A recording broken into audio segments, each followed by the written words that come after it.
Alam mo ba na ang Pilipinas? May isa sa pinakamalalim na lugar sa buong mundo?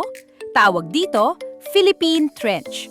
Nasa silangang dagat natin, mula Luzon hanggang Mindanao. Gaano kalalim? 10,540 metros. Mas malalim pa ito kaysa sa taas ng Mount Everest.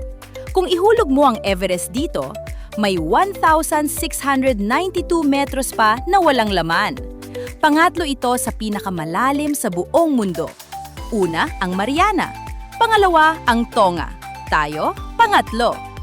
Ang pinakamalalim na parte, tinawag na Emden Deep, mula sa barkong Aleman na SMS Emden noong 1927.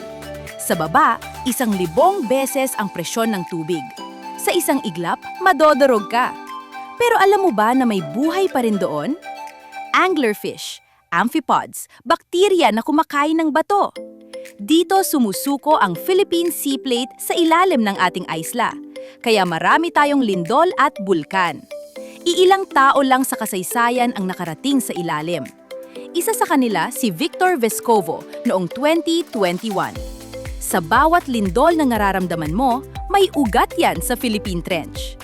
Ikaw, alam mo ba na ang Pilipinas hindi lang maganda sa ibabaw, kundi isa sa pinakamalalim sa buong mundo?